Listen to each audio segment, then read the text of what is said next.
Hi friends, welcome to first show. കൂടുതൽ വീഡിയോകൾക്കായി സ്ക്രീനിലെ ചുവന്ന ബട്ടൺ ക്ലിക്ക് ചെയ്യുക. വീഡിയോ നോട്ടിഫിക്കേഷനായി ബെൽ ഐക്കൺ ക്ലിക്ക് ചെയ്യുക. ഇപ്പോൾ മോഹൻലാലിൻ്റെ ചന്ദ്രലേഖയല്ല, ലേഖയാണ്. ലേഖയോ? അതെ, ലേഖ. 1997 മോഹൻലാലിനെ നായകനാക്കി പ്രിയദർശൻ ഒരുക്കിയ സൂപ്പർ ഹിറ്റ് ചിത്രം ചന്ദ്രലേഖ ഇന്നും മലയാളികളുടെ മനസ്സിലുണ്ട്. ചിത്രത്തിൽ മോഹൻലാലിൻ്റെ നായിക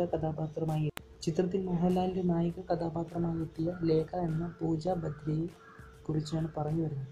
പൂജ ഭദ്ര ഇപ്പോൾ എവിടെയാണ്? ചന്ദ്രലേഖയ്ക്ക് ശേഷം മേഘം, ദൈവത്തിൻ്റെ മകൻ എന്നീ ചിത്രങ്ങളിൽ അഭിനയിച്ച പൂജയെ പിന്നീട് മലയാളികൾ കണ്ടിട്ടില്ല. മലയാളി പ്രേക്ഷകർക്ക് 3 കഥാപാത്രങ്ങൾ മാത്രം സമ്മാനിച്ച് മടങ്ങിയ പൂജ ജനഹൃദയങ്ങളിൽ കയറിക്കൂടിയത് ചന്ദ്രലേഖയ്ക്ക് ശേഷമായിരുന്നു. ഏറെ നാളായി മലയാളികളിൽ നിന്നും മലയാള സിനിമയിൽ നിന്നും വിട്ടുനിന്ന പൂജ വീണ്ടും പ്രേക്ഷകർക്ക് മുന്നിലെത്തുന്നു എന്ന് തൻ്റെ ഫേസ്ബുക്ക് പേജിലൂടെ താരം അറിയിച്ചു. തൻ്റെ ഫേസ്ബുക്ക് പേജിലൂടെയാണ് താരം വീണ്ടും ലൈവാകുന്നത്. നോർവേയിൽ അവധിക്കാലം ആഘോഷിക്കുന്ന ചിത്രങ്ങൾ പങ്കുവെച്ചുകൊണ്ടാണ് പൂജ ഫേസ്ബുക്കിലെത്തിയത്.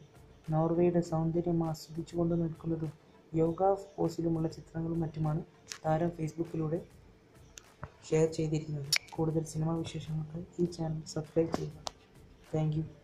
Thank you for watching.